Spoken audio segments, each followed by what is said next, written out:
Amen. Amen. Hindi. So, bago po yung lahat, pasensya na po muli at ako ay nakatulog. Tumatanda na.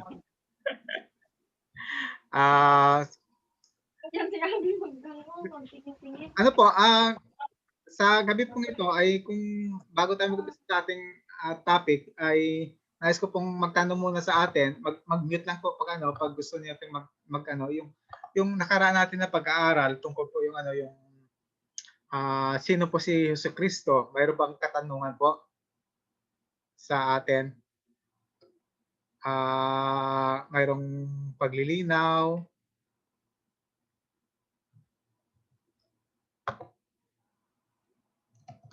Wala na po.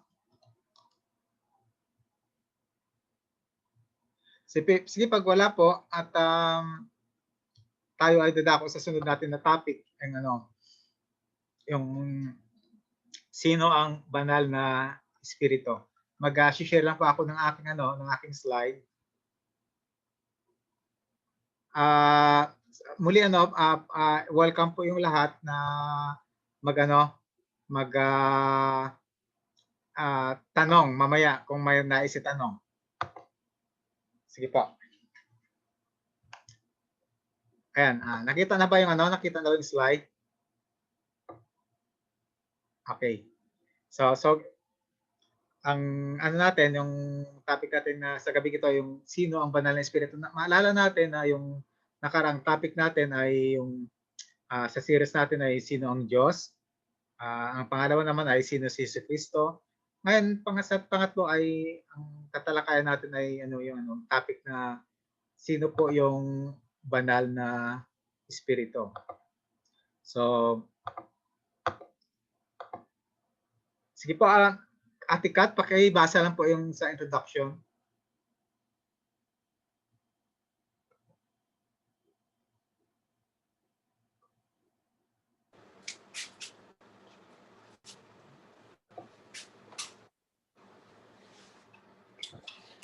Introduction, ang nag-iisang katulong na iniwan ng Panginoong Hesus at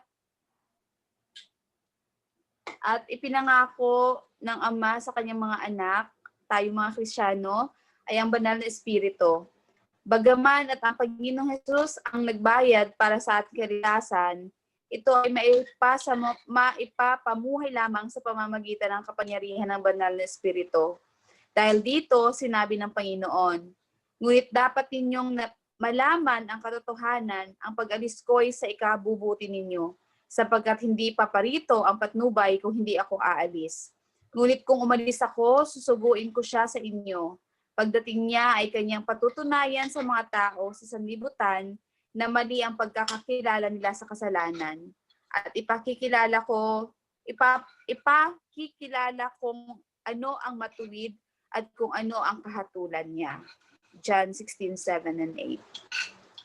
Dahil dito ay pinagsisikapan ng dyablo na palabuin ang simpleng katotohanan tungkol sa banal na espiritu.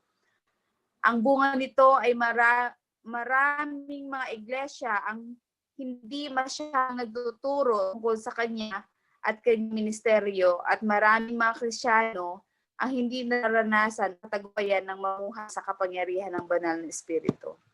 Amen. So, sabi din sa ating introduction, welcome po natin si Kuya Jay. First time niya sa atin join. Kuya Jay Kalingay. Welcome po, bro. Welcome, Kuya Jay. So, sabi yung ang nag-iisang katulong na iniwan ng Panginoong Hesus at pinangako ng Ama sa kanyang anak, ayon yun ng mga Kristiyano, ay ang banal na espiritu. Malala natin na nung unang nung pag-aaral natin, natalakay natin, nabanggit ko kanina yung kung sino ang Diyos. Tapos sa series natin yung sino ang ating Panginoong Hesus. So sa pangatlo, makikita natin dito yung pangatlong persona ng banal na espiritu. So sabi dito, ang banal na espiritu ay siya po yung nag-iisang katulong na iniwan ng Panginoong Hesus. So ang ating Panginoong Hesus po ang nag-iwan sa kanya. Siya po ang nagsugo sa kanya, yung banal na espiritu. At ang banal na Espiritu, siya po yung pinangako ng ating Diyos Ama sa kanyang mga anak. So makikita natin dito na involved yung ano no, yung involved yung tatlong persona ng Trinity sa ating pumubuhay. Yung Diyos Ama, na siya po yung pinangako niya para sa atin, yung banal na Espiritu. Ang pangalawa, ang nagsugo sa banal na Espiritu, yung ating Panginoon Hesus. At ngayon naman po, ang tinatalakay natin, yung persona mismo ng uh, Espiritu Santo. Sabi dito sa ating introduction, bagaman at ang Panginoong Hesus ang nagbayad para sa ating kaligtasan. So nakaraan, talakay natin ng ating Panginoong Hesus ang nagbayad sa ating mga kasalanan. Ito ay maipapumuhay lamang sa pamamagitan ng kapangyarihan ng banal na Espiritu. So sabi dyan sa ating introduction, ang ating Panginoong Hesus ang nagbayad ng ating kasalanan. Alam natin yon. Yun po yung ating kapag-aral na nakaraan, maging sa gospel presentation po natin. Pero po yung yung pamumuhay bilang Kristiyano, ito po ay sa pamamagitan po ng banal na Espiritu.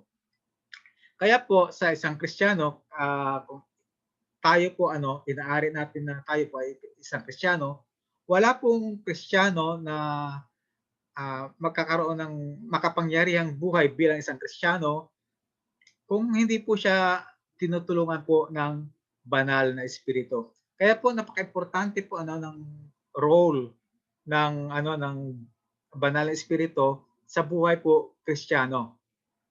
Ito po yung sinabi ng ating Panginoong Hesus mismo. Sabi niya sa 1:16 verses 7 to 8. Ang sabi diyan, ngunit dapat ninyong malaman ang katotohanan. Ang ating Panginoong Hesus ang nagsasalita. Ang pag-alis ko ay ikakabubuti ninyo. Sabi niya, ang pag-alis niya, yung pagpunta niya sa langit at iwanan niya tayo, ay para po sa ikakabubuti natin. Bakit po sa ikakabuti natin ang pag-alis ng ating Panginoong Hesus? Kasi po, sabi niya, sapagkat hindi paparito ang patnubay kung hindi ako aalis. Sabi niya, kung hindi daw siya aalis, ay hindi darating po yung patnubay natin. Yung tinutukoy niya ng patnubay sa ating mga Kristiyano ay yung banal na Espiritu. Bakit po sa ikakabubuti natin? Kasi po, ang banal na Espiritu, hindi lang siya ang ating patnubay, kundi siya po yung ating kapangyarihan sa buhay Kristiyano. Lahat-lahat po na pangangailangan ng isang Kristiyano ay ay nasa sa banal na Espiritu. Siya po yung kailangan natin para po ipamuhay natin yung buhay na pinagkulob sa atin ng ating Panginoong Hesus. Sabi diyan, ngunit kung aalis ako, susuguin ko siya sa inyo. So ang nagsugo sa ating sa banal na Espiritu ay ang ating Panginoong Hesus. Pagdating niya ay kanyang patutunayan sa mga tao sa sanlibutan na mali ang pagkakilala nila sa kasalanan. So isa po sa mga gawain ng banal na Espiritu ay ipakilala po sa sanlibutan kung ano po yung kasalanan, na mali yung pagkakilala ng mga tao, manampalataya man o hindi, sa kasalanan. Alam mo naman, di po ba, may mga tao po na na ang kasalanan ay hindi nila inaaring kasalanan. May kaibigan nga ako na na isa siyang mananabong. Ang sa kanya, ang pagsabong, yung pagsugal, ay hindi po kasalanan. Ang tawag niya doon sa pagsabong o sa mga sugal, ang tawag niya ay sports. Sports daw yun, hindi daw yun yung sugal. So yung role ng banal na Espiritu, yun po yun, ipakilala kung ano po yung sa sanlibutan na mali ang pagkakilala natin sa kasalanan. At ang example nga natin, yung sa ang kaibigan ko na mali ang pagkakilala niya sa sabong. Sabi niya doon, sports daw yon. At isa pang role ng banal na Espiritu, at ipakilala kung ano ang matuwid. Kung ano matuwid. Siyempre, kung alam natin kung ano yung kasalanan, alam natin kung ano yung matuwid. At kung ano ang kahatulan. So yung judgment. So tatlo po yung nabanggit dito na na role ng banal na espiritu na binanggit ng ating Panginoong Hesus. Pero actually marami pong role ang banal na espiritu sa ating buhay. Pero po ito po yung yung kanyang ilan sa mga role. Makikita natin sa role niya na in-exercise niya yung kanyang pagka-Diyos, no? Kasi po, ang Diyos lang naman ang magsasabi kung anong tama o mali. Ang Diyos lang naman ang magsasabi kung ano po yung matuwid. At ang Diyos lang po naman ang hahatol sa atin. So makikita natin na ang banal na espiritu siya ay Diyos. In-exercise niya yung kanyang pagka-Diyos, no? Dito sa lupa. Sabi dito, dahil dito ay pinagsisikyapan ng dyablo na palabuin ang simpleng katotohanan tungkol sa banal na espiritu. So, dahil alam po nung ni Satanas, alam po ng dyablo na yung role ng banal na espiritu, kilala niya ito, ay pinapalabo niya po kung kung sino po yung banal na espiritu, na po siya ay Diyos, at kung ano po yung role niya. Ito po yung pinapalabo ng dyablo, yung kanyang persona as Diyos at ang kanyang gawain as banal na espiritu. Ang bunga nito ay maraming iglesia ang hindi masyadong nagtuturo tungkol sa kanya. So hindi nagtuturo maraming church tungkol sa kanyang persona, sa persona ng banal na espiritu at ang kanyang ministeryo, ang kanyang trabaho. So dalawa po 'yon ang bali minamaliit ng ibang church yung role at persona ng banal na espiritu. At maraming Kristiyano na hindi nararanasan ang katagumpayan ng pamumuhay sa kapangyarihan na banal na espiritu. So ibig sabihin, ang sinasabi sa introduction natin, pag hindi mo po kilala ang banal na espiritu, hindi mo mapaaring mapamuhay ang kanyang mga sinasabi sa atin kasi hindi mo siya kilala. Dahil hindi natin siya kilala, hindi natin maranasan ang kapangyarihan niya sa buhay natin bilang Kristiyano. Amen po. So, mayroon pong idagdag, Kuya Lito, bago tayo magtuloy sa ating pag-aaral.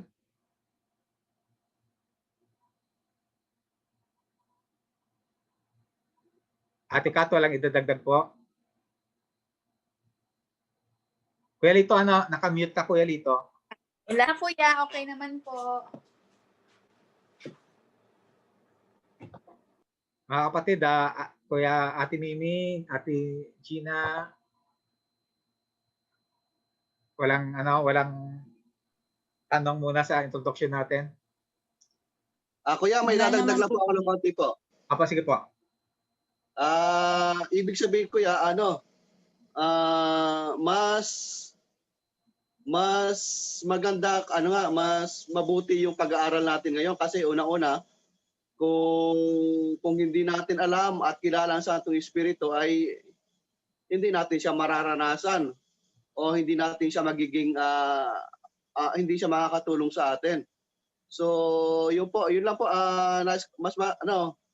yung beneficial po ang pag-aaral po sa gabi ito kasi po ito po yung kaparaanan ng Diyos para mas makilala po natin yung Santong Espiritu. Kasi nung una talaga, baka alam lang natin ito sa pangalan, hindi talaga natin kilala.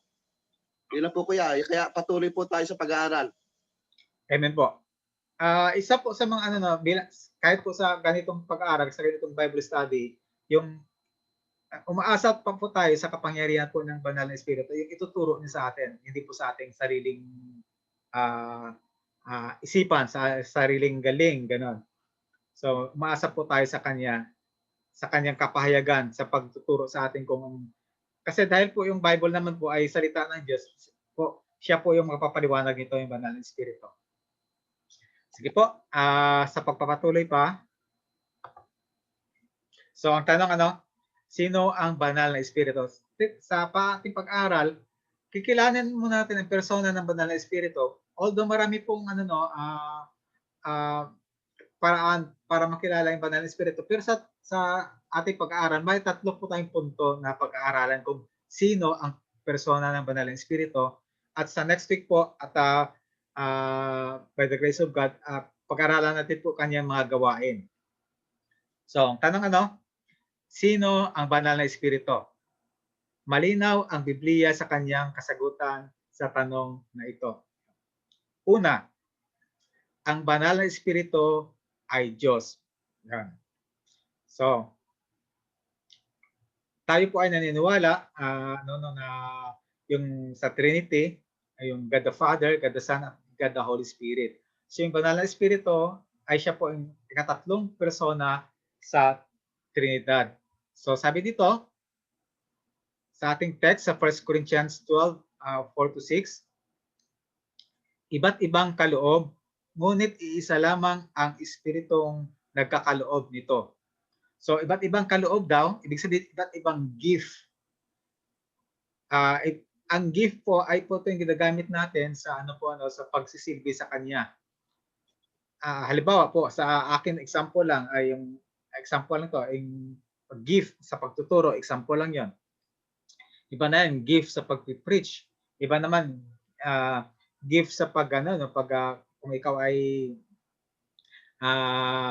masarap magluto, gift sa pagluluto. Kung anong mga klaseng gift ang pinakaloob sa atin ng Diyos, iyon po ay ang nagbibigay noon, ang nagkakaloob noon ay yung banal na espiritu.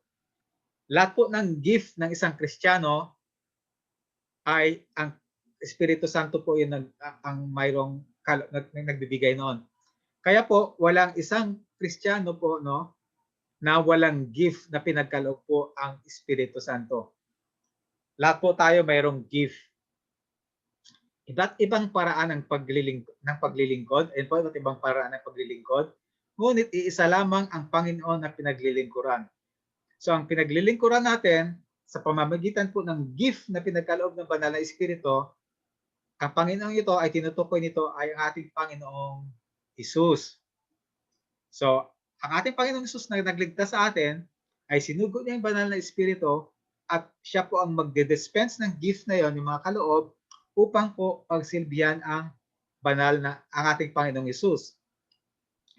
Iba't ibang mga gawain, of course iba't ibang gawain kasi iba't ibang yung kaloob. Ngunit iisa lamang ang Diyos na lahat ng taong gumagawa ng mga yaon.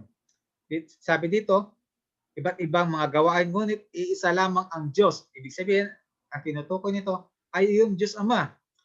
Ang Diyos Ama po ang bibigay po ng kapangyarihan po sa ating lahat. So makikita natin dito sa sa verse natin na ang Trinity.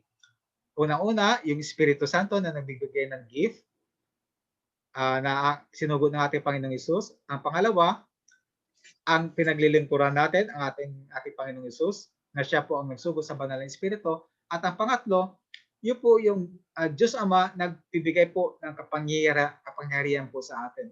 So ibig sabihin, makikita natin ditong ang pagkakaisa ng tatlong persona ng ating Diyos, yung Diyos Ama, Diyos Anak at Diyos na Espiritu Santo. So makikita din natin dito na ang Espiritu Santo ay nakahanay siya sa Diyos Ama at Diyos Anak, na siya po ay Diyos. At dito, makikita natin dito, dalawa lamang ang ipakakahulugan ng talatang ito. Dalawa lang daw yung ibig sabihin ng ng talata. Ibig sabihin dalawang klaseng interpretation. So, ang unang interpretation, iisa ang persona na tinutukoy at siya ay tinatawag na Espiritu, Panginoon at Diyos. Yung unang kasi may mga churches kasi na yung tinatawag natin na oneness, na ang sinasabi nila na iisa lang yung persona ng Diyos. So sa atin, ang ating interpretation nito, o tatlong persona ang tinutukoy at sila magkakasukat sa kanilang kakanyahan at pagkakaisa. So ang ating interpretation nito ng verse na to ay may tatlo silang persona. Yung persona ng Diyos Ama, Diyos Anak, at Diyos Espiritu Santo. At ang sabi dito, magkakasukat sila sa kanilang kakanyahan. At pagkakaisa, ibig sabihin kakanyahan, yung may, ano sila, yung kanilang persona. Ang kanilang persona ay pantay-pantay at sila po ay nagkakaisa. Kaya nga po, bagamat yung tatlo ang persona ng ating ng Diyos natin, Diyos Ama, Diyos Anak at Diyos Espiritu Santo, tayo po ay naniniwala po na iisa po ang Diyos na may tatlong persona. Kasi po ang tatlong persona na yun ay magkakasukat. Walang lamangan, ibig sabihin. Sila po ay all-powerful, all-knowing, at omnipresent. Yan po yung kanilang katangian na pare-pareho. All-powerful, all-knowing, at saka omnipresent. Sorry. So, yan po una, no? Ang katangian ng Banal na Espiritu, siya po ay Diyos. Wala na po? Wala pong comment? Kuelito, Ate Kat? Katanungan? Ate Gina? Kuya, ako kuya. May tanong ako kuya. Ako ya, Tom. Wait po ha. Ayan. Kasi di ba kuya sa verse natin, ang Holy Spirit yung nagbibigay ng gift ng bawat Kristiyano. Opo. Is this also true kuya sa mga sa mga secular people, yung mga unbelievers na magaling kumanta, magaling sa matalino sa academics, magaling sa sports, magaling sa sumayaw? Ang din po ba kuya, ang Holy Spirit din po ba ang nag-distribute ng mga kakayanang iyon or gifts na iyon according to His will? Gifts. Sino po? Kuelito, mayroon kang sino po nais sumagot sa katanungan ni Kuya Tom? Actually, kuya, yan din katanungan ko eh. Sino pong may kasagutan? Actually, yung pinag-usapan natin dito yung ang gift ng mga Kristiyano na pinagkakaloob ng Banal na Espiritu para po magsilbi po sa loob ng church. Pero po at ang po naman yung lahat ng gift na yon na siya po yung nagsabi doon sa matalakay din natin yan.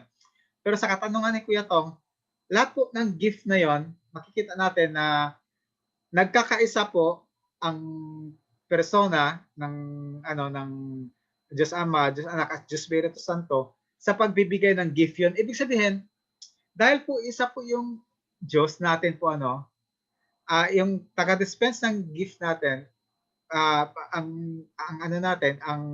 pinag-uusapan yung pagsisilbi sa ating Panginoong Hesus. Kasi po sa konteksto ng pagsisilbi ng ating Panginoong Hesus, yung banal na espiritu po ang magbibigay nito. Pero yung mga gift na yon na inherent sa atin, nang create tayo ng ating Diyos ay involved po doon yung tatlong persona. Kasi po hindi naman po na sila nagkakahiwalay po yung kanilang desisyon. Involved po sila doon.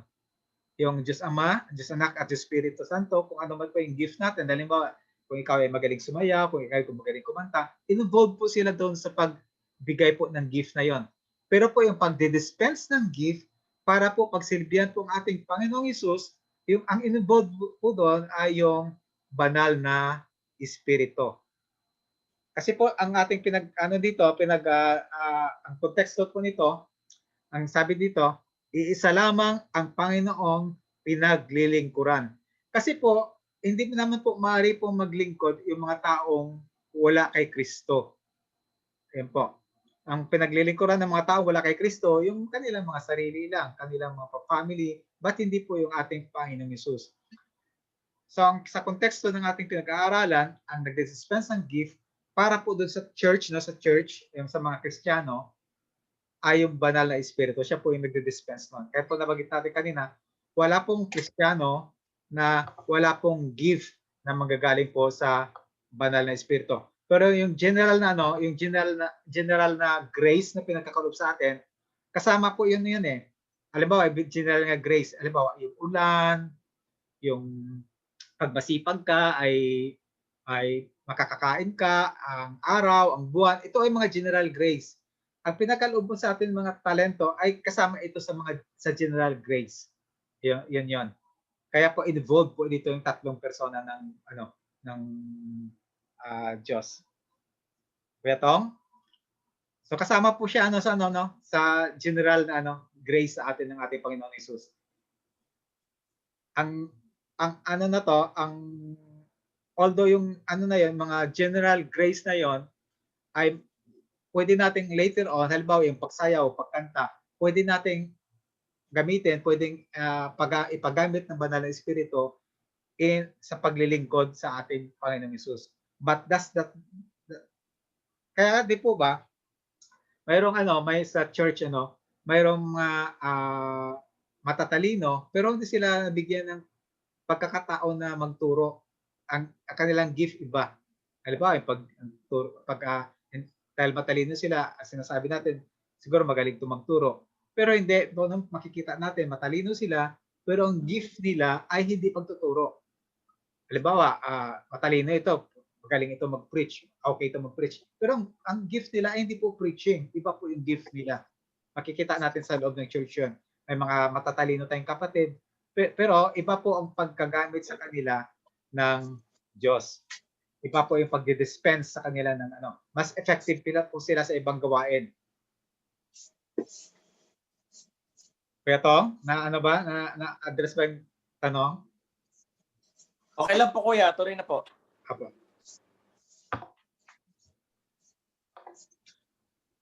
Sabi dito, so ito sa Matthew 28:19-20, ito po yung nagpapatunay din na ang banal na espiritu ay Diyos. Kaya't habang kayo'y humahayo, ito yung sa evangelism, gawin ninyong alagad ko ang mga tao sa lahat ng bansa, bautismuhan ninyo sila sa pangalan ng Ama, ng Anak, at ng Espiritu Santo. Turuan ninyo silang sumunod sa lahat ng inuutos ko sa inyo. Tandaan ninyo, ako'y laging kasama ninyo hanggang katapusan ng panahon. So makikita natin dito, na muli, yung banal na espiritu ay hinanay siya sa Diyos Ama at Diyos Anak. Makikita natin dito yung pagkakaisa ng tatlo. Diyos Ama, Diyos Anak at Diyos na Espiritu Santo. At ang sabi dito na pinapanatunayan na siya ay Diyos, na sabi niya, tandaan niyo laging kasama ninyo ako hanggang sa katapusan ng panahon. Ang ating Panginoong Hesus ang nagsasabi tungkol sa kanyang sarili na kasama daw natin siya kung tayo ay humahayo hanggang sa katapusan ng panahon. At hindi lang yung kasama natin siya. Dahil po nabautisman tayo sa pangalan ng Ama at ng Anak, kasama rin actually natin po yung Diyos Ama at yung Espiritu Santo. Kaya lang po naka-highlights lang dito ng ating Panginoon Hesus, At po yung kasama-sama natin. Pero in reality, kasama din po natin yung ang Diyos Ama at yung Espiritu Santo. Nakahanay siya dito. Hindi siya nakahiwalay. So makikita natin muli yung pagkakaisa nila at yung kakanyanan nila ay pantay-pantay po sila. Yung talatang ito ay nagpapatunay din na ang banal na espiritu ay Diyos.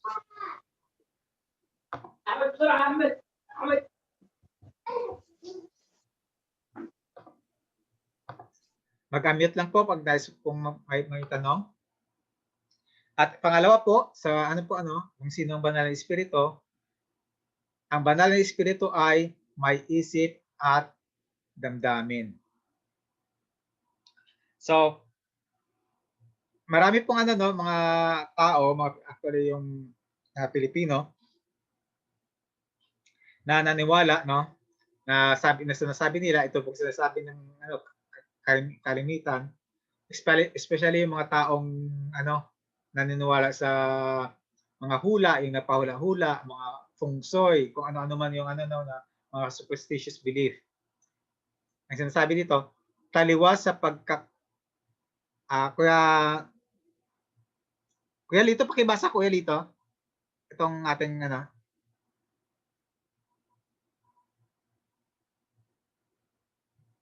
Pelito? Pakibasa po. Nakamute ako ya.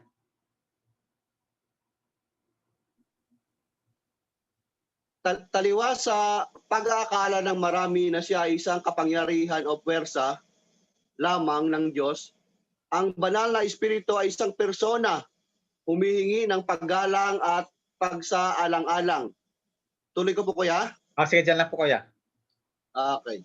So, yun po yung ano, ang marami po nagsasabi, yung namatay na si ano, yung manghuhula, yung namatay ng 2 weeks ago or 3 weeks ago, si Madam Auring, no? Sinasabi nila na yung nakakapanghula sila dahil po sa isang puwersa, ay yung espiritu daw ay puwersa o tumutulong sa kanila bilang sa kahit sa mga mga tawag dito, mga feng shui na ang sa kanila yung espiritu ay puwersa. Kung maraming Pilipino na ay hindi nila nalalaman na ang banal na espiritu ay may isip at damdamin. Kasi po kung puwersa lang siya, ang puwersa po ay walang isip at damdamin. Pero po iba po ang sinasabi ng ng Bible. Ang banal na espiritu ay isang persona na humingi ng paggalang at pagsalang-alang. Ibig sabihin humingi siya ng respeto at yung pagsalang-alang ay yung ibig sabihin ay kino-consider natin siya. Kasi kung isang puwersa ay hindi natin siya i-consider. Yan po sa sinasabi ng Bible na yung banal na espiritu ay may isip at damdamin, nasa siya in persona. Ang sinasabi dito sa sa Gawa 7:51, siya po ay maaring labanan, yung banal na espiritu ay maaari siyang labanan. Kung siya ay puwersa lamang, hindi mo siya maaring labanan.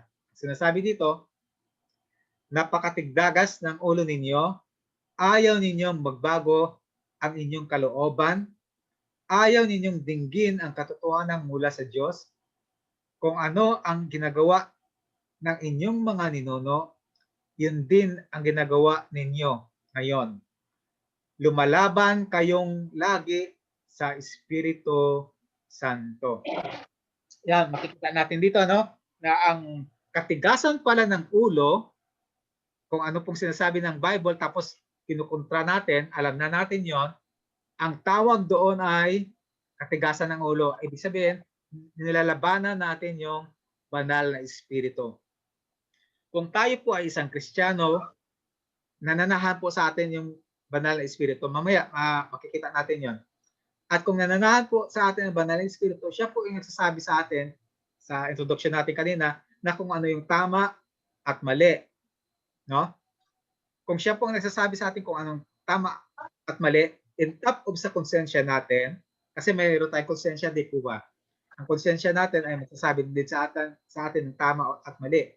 But on top of that, ang banal na espiritu ay magsasabi sa atin, no? At ito ay kinukontra natin, ang sabi diyan, nilalabanan natin ang banal na espiritu. At ang tawag doon ay nagmamatigas tayo ng ating ulo. Kaya sabi diyan. At ang isa pa po napatunay na ang banal na espiritu ay may isip at damdamin na siya po ay isang persona, ay maaari siyang tuksoin. So kung isa siya ay isang puwersa lamang, hindi mo maaaring tuksoin yung isang puwersa. Ang sabi diyan sa Acts, sa Gawa 5:9 o Acts 5:9, datapwat sinasabi sa kanya ni Pedro, si Pedro si Peter nagsasabi, bakit kayo'y nagkasundo upang tuksuin ang ang espiritu ng Panginoon? Narito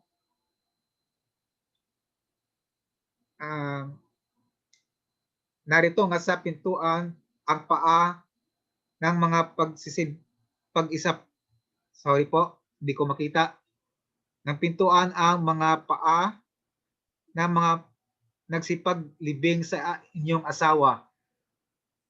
Kanilang dadalhin ka sa labas.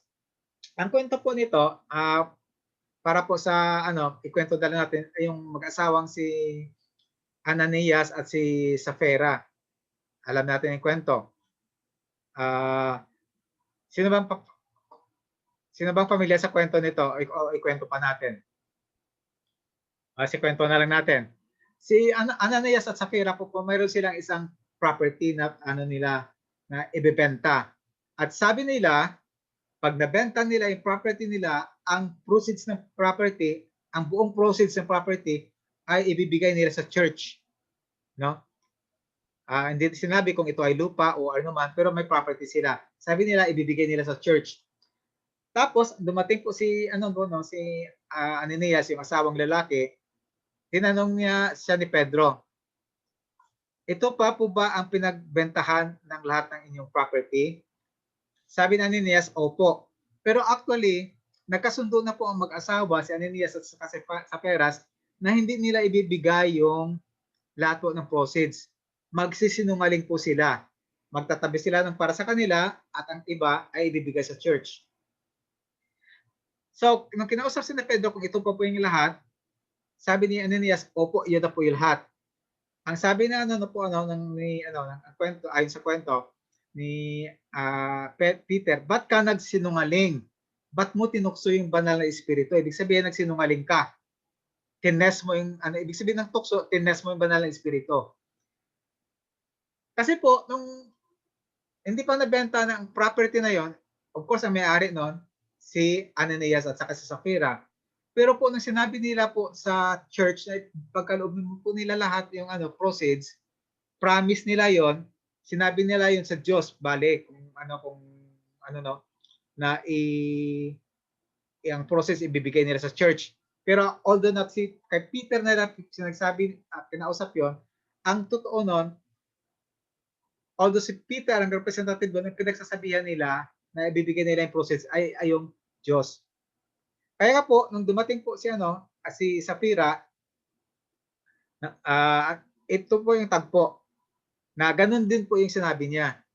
Ang mag-asawang kung ito ay namatay sila dahil po tinukso nila yung banal na espiritu. Una po, namatay po si Ananias, na after 3 hours, dumating yung kanyang asawa. Iyon din po yung sinabi sa kay Peter na yun po lahat ng proceeds. Namatay din po siya kasi po nagsinungaling siya. So, maaari siyang tuksoin, maaari siyang i-test, ibig sabihin.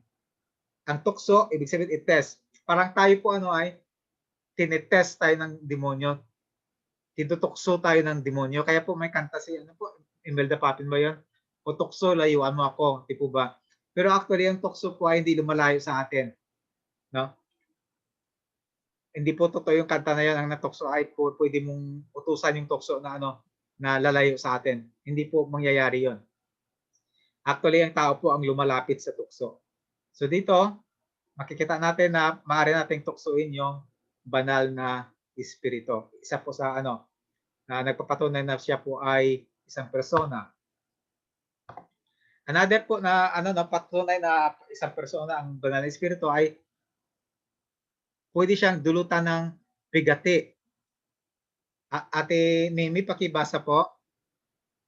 Andiyan ka pa, Ate Mimi? Opo. At wag na ninyong saktan ang kalooban ng Espiritu Santo ng Diyos, sapagkat siya ang tatak ng Diyos sa inyo, sa katibayan na kayo'y tutubusin pagdating ng takdang araw. Amen po. So, ayan po.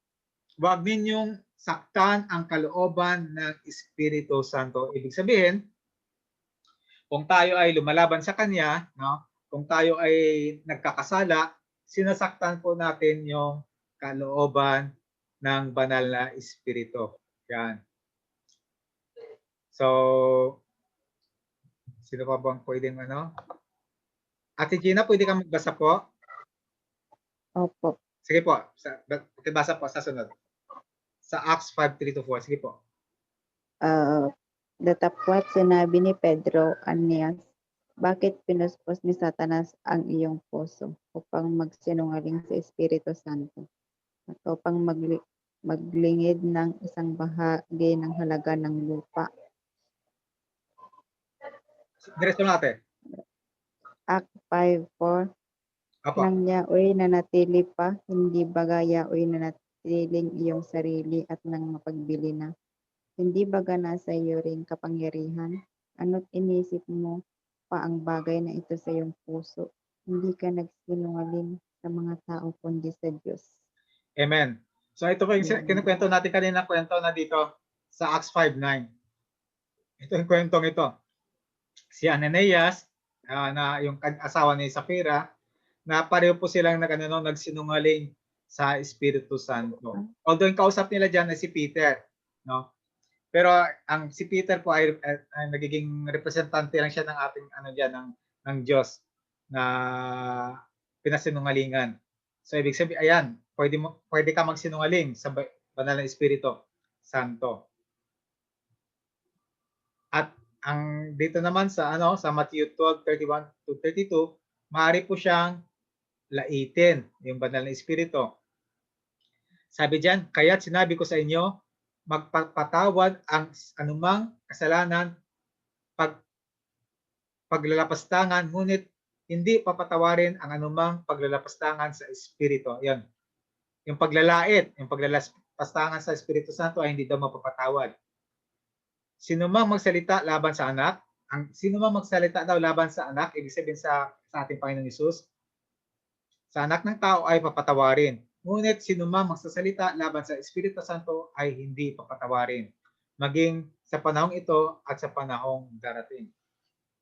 So, ibig sabihin na po, pag tayo po ay nilait natin yung banal na Espiritu Santo, ito po ay malaking kasalanan, ito po ay walang kapatawaran. Ang sabi diyan, walang kapatawaran ito. Bakit siya walang kapatawaran? Kasi po, ang kasalanan po sa Diyos Ama at Diyos Anak, mayroon siyang kapatawaran. Pero ang kasalanan sa Espiritu Santo, yung paglait sa Kanya, ay walang kapatawaran. Bakit kaya, ang paglait sa Espiritu Santo ay walang kapatawaran? May ano ba tayo? May maisip ba tayo? Kasi ang din, sabi diyan, ang kasalanan sa Diyos Anak at maging sa Diyos Ama, ay may kapatawaran. Ngunit yung paglait po sa Espiritu Santo ay walang kapatawaran. Bakit kaya?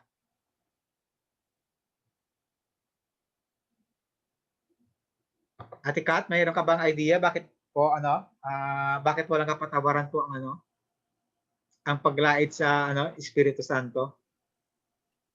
Tuloy lang, kuya. Ilan po kami si Nag-iisip kuya? pa. Nag-iisip pa. Iisip ba? Ikaw, Kwetong, bakit wala kayang kapatawaran yung banal na Espiritu, paglait? Para sa akin, kuya, ang kasalanan lang naman, kuya, na walang kapatawaran is unbelief eh.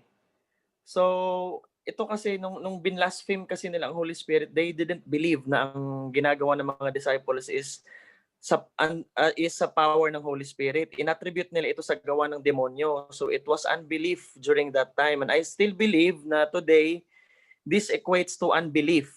So ang mga taong hindi papatawarin ay yung mga hindi maniniwala kay Jesus Christ, which is equivalent to not believe, na hindi ka naniniwala sa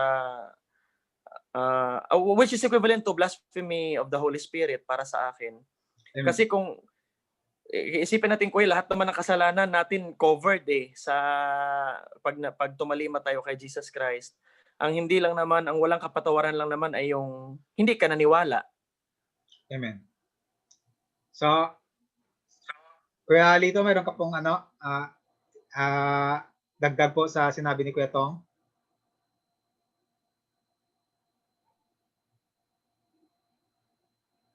Sige po kuya, tuloy lang po. So, kasi Nag-iisip din ako. Apo. Kasi po, pag nilait po natin yung kaisa-isang persona na pinagkaloob po ng ating Panginoong Hesus, siya mismo ang ating Panginoong Hesus yung nagsugo nito. Tapos, nilait pa natin yon. Ibig sabihin, kasi po ang banal na Espiritu, lahat po ng pangangailangan po ng Kristiyano ay manggagaling po sa banal na Espiritu. At tama din yung sinasabi ni Kuya Tong na inattribute nila yung yung gawa ng banal na Espiritu, gawa ng ating Panginoong Hesus sa demonyo. So kung i-reject mo po yung laitin po, i-reject mo po yung kaisa-isang sinugo ng ating Panginoong Hesus, ay hindi po mapapatawad po ito. Kasi na-reject mo po yung kaisa-isang tulong na dapat sa atin ay tutulong kung ang isa po kasi sa mga ano, hindi lang po sa tulong na kailangan natin sa banal na espiritu ay ipakilala sa atin ang ang nagsugo sa kanya, yung ating Panginoong Hesus. Bagamat tayo nga na naligtas na ng ating Panginoong Hesus, pero ang patuloy po ng na makilala natin ang ating Panginoong Hesus is through the Holy Spirit. Kung nilait natin siya, kaya nga po wala po itong kapatawaran. Yan po. At tama din yung sinasabi ni Kuya Tong na inattribute nila yung gawa ng ng Holy Spirit sa gawa ng demonyo. Unbelief. Yun. Sige po. Kuya Dan. Apo. Kuya Dan. Apo.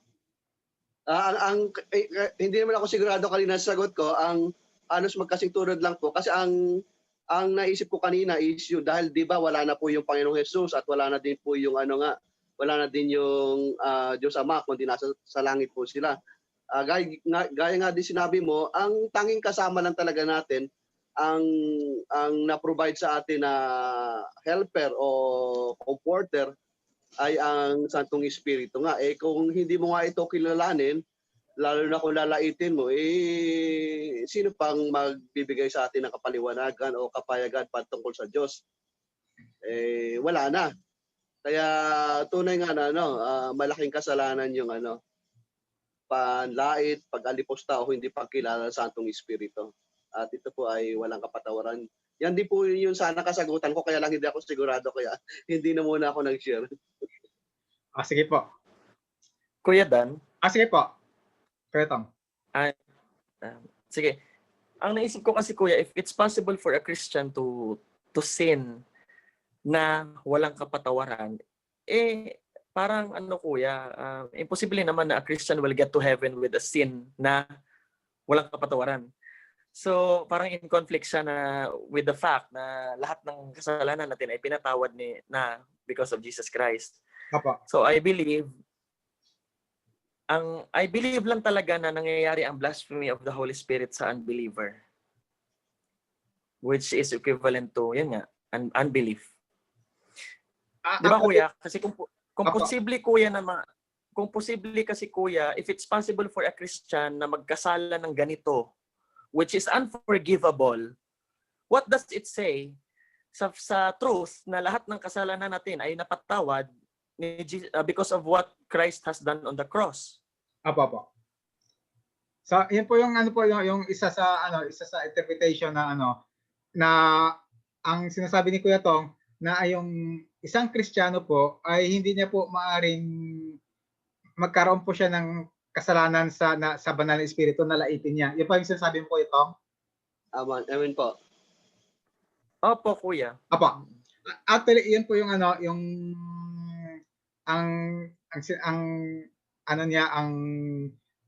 kasi po kung ikaw ay naniwala sa ating Panginoong Hesus, kung ikaw ay naniwala pag sinabi niya ito ay sinugo ko, dapat maniwala kang sinugo niya yung banal na espiritu. Tama? Pero kung ikaw ay sinasabi mo ikaw quote-unquote Kristiyano, quote-unquote lang, tapos kasi marami na nagsasabi na sila ay Kristiyano, tapos sinabi ng ating Panginoong Hesus, ito ang sinugo ko, tapos hindi ka naniniwala, wala kang kapatawaran. Actually, ang nagsasabi na sila ay Kristiyano, tapos ay nagsasabi na hindi nila pinapaniwala ng ating Panginoong Hesus na nagsugo sa banal na espiritu. Actually, malaking question yun na kung Kristiyano ba sila talaga. Kaya po, kasi mayroong natalakay lang kasi natin, kasi may nagsasabi po na sila ay Kristiyano, pero po hindi po nila pinapaniwalaan yung banal na espiritu. So malaking question talaga yon, yung ganyan. Kaya po pinag-aaralan natin na pwedeng laitin yung banal na espiritu na po siya ay siya ay persona, as a person. Pero totoo yun yung isang Kristiyano ay once he believes in Jesus Christ at accept Him as Savior and Lord. At ang isa po sa pagmo-mold po sa atin ay ang ginagawa po ng banal na espiritu ay pinakilala po yung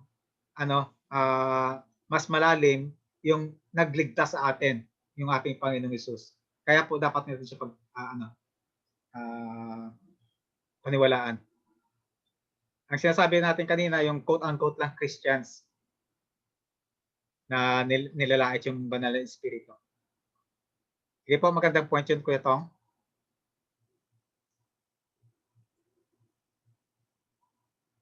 Meron pa bang nais idagdag? Pag wala pa, ang isa pang yung katunayan na ang espiritu ay may isip at damdamin, ay maaari mo natin siyang hadlangan. Sabi sa 1 Thessalonians 5:19, huwag ninyong hadlangan ang Espiritu Santo. So maaari siyang hadlangan. Yung parang yung ang paghadlang kasi, example, yung halimbawa, mayroong sinasabi sa atin yung banal na Espiritu Santo, halimbawa, ay mayroon tayong, example lang, calling sa isang ministeryo sa loob ng church. Kung ano man yung calling, pastor, deacon, elder, kung ano man. Pwede mong huwag pansinin, hadlangan mo siya. O kaya pwede ding may inuutos yung banal na Espiritu sa atin na gumawa something na mabuti, tapos ayaw nating gawin. Isa din yung paghadlang. No? Maaari nating kontrahin, ibig sabihin, ang banal na Espiritu Santo. So kung siya ay pwersa lamang, ang sinasabi ng maraming tao, ay hindi mo maaaring hadlangan yung isang pwersa. Kaya po siya po ay isang persona. At isa pa dyan, yung palumbayin, ibig sabihin, sorrow, bigyan ng sorrow. Ngunit sa kabila nito sila ay naghimagsik at pinaghati nila ang kanyang banal na espiritu dahil doon naging kaaway nila si Yahweh. So, ang palumbayin, ibig sabihin, every time we sin, pinapalumbay natin yung banal na espiritu. Every time tayo naghihimagsik laban sa ating Diyos Ama, Diyos Anak, at Diyos Espiritu Santo, tayo po ay pinapalumbay natin ng banal na espiritu. Ang mga katangian na to, ay napapakita lang ito na ang Espiritu Santo ay ay may isip at damdamin. Sabi dito, at marami pang ibang kakanyanan. Marami pa to. Ilan lang po yung sa tinalakay natin, yung bigyan ng siya ay maaaring labanan, tuksuhin, pasinungalingan, dulutan ng pigati, laitin, hadlangan, at palumbayin. So actually marami pa yon, kaya lang yun ang kung nakalakay natin. At marami pang ibang kakanyanan na matatagpuan lamang sa isang persona. Marami ang hindi nakakilala sa Espiritu sapagkat siya ay hindi tinuturing na may isip at damdamin. Nakakaunawa, nakakaramdam, at humingi rin naman ng karampatang pagtrato. So dito muna tayo magtatapos, kasi isang oras na tayo. So ang natalakay po natin yung dalawa sa persona ng banal na espiritu, Sabi diyan ang banal na espiritu ay Diyos. At ito po yung ating mga ating mga verses sa 1 Corinthians 12:4-6 at maging sa Matthew 28:19-20. At ang pangalawa, ang banal na espiritu ay may isip at damdamin. So at ito po yung mga verses na natalakay natin sa Gawa 7:51 na siya po ay maaaring labanan, siya po ay maaaring tuksohin, siya po ay maaaring dulutan ng pigati, pasinungalingan, laitin, hadlangan, at palumbayin. So at marami pang iba. So bago tayo magsarado, kasi po medyo mahaba itong pag-aaral sa banal na espiritu, pagpatuloy po natin next week. May may karagdagan pa? Kasi medyo mahaba itong pangatlo ng katangian ng banal na espiritu. Kuya Lito, mayroon kang idadagdag? Kuya Lito? Okay Wala na po, naman kaya po, maliwanag kuya. naman po. Ate Maliwanag. Mimi, may tanong? May karagdagan po? Ate Gina, may karagdagan kami. Tanong ka, Ate Gina. Wala po. Maliwanag po, kuya. Sige po, sa sunod natin na pag-aaral, mas maliliwanagan pa tayo kung ano po kung sino po yung banal na espiritu. At sa sunod na kung loobin ng Lord, kung matapos natin ito, palagay ko hindi natin matatapos yung pag-aaral sa banal na espiritu. Palagay ko 2 meetings pa. Magkakaroon po tayo ulit ng Q&A para po maliwanag po ating pag-aaral. Sige po, sa sandali pong ito, mag-stop share muna ako. Sige po, Kuya Tong, paki-close po sa prayer po. At pasensya na po muli kasi na-late ako po talagang napagod galing sa trabaho. Ang dami kasi ginawa kanina sa office. Sige po, Kuya Tong, paki-close po prayer. Amen. Sige po, tayo po ay manalangin sa ating Diyos na buhay. Lord God, salamat sa gabing ito muli, Panginoon, sa pagkakataon na patuloy ka naming nakikilala ng mas malalim, Lord God, through your word, Lord God. And we pray, Lord God, for each and everyone na nandito ngayon, Lord God, kay sa mga kasama namin, Lord God, kay Ate Gina, kay Kuya Jay. Amen.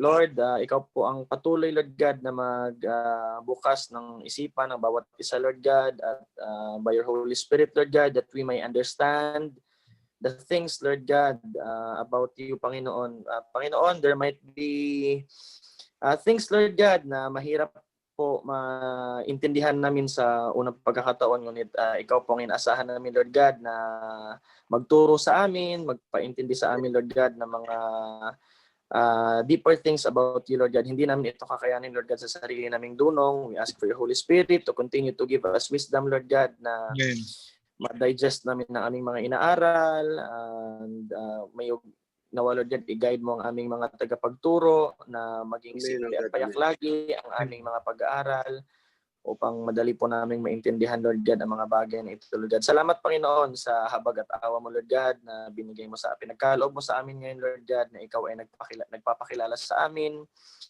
Dahil tunay nga po, Lord God, na ikaw ang kailangan namin sa aming buhay, Lord God, lalo na sa mga panahong ito, Lord God. May you increase our faith, Lord God, and ma-realize namin at naming mga mahal sa buhay na ikaw lamang ang tunay na kailangan namin, Panginoon. Lord, binabalik namin sa iyo, Lord God, lahat ng pagpupuri, pagluwalhati, pagdakila sa tanging pangalan na aming Panginoon Hesus at sa gabay patnubay ng Santong Espiritu. Amen. Amen. Okay, thank you po, Ate Gina, Ate Mimi, Kuya Lito, Ate Thank you Jay. po. Good Kuya night. Jay. Good Kuya Jay, night. yan ang binisita namin ni Kuya Lito sa Hello, Kuya Jay. nasa trabaho siya ngayon. Welcome po, Kuya Jay. Welcome po. Sige po. Pasensya na po, di mo makapag-comment. Sige lang po. Makikinig lang po. Okay lang po, Kuya. Kasi Kuya po, Kuya, kasama ka sa sa Friday sa service. Sige. Tingnan ko pa. May nag-aaya rin pong iba eh. Sige pa, tingnan ko pa. Sige po. God bless po. God bless. God bless po. God bless po sa inyong lahat. God bless po.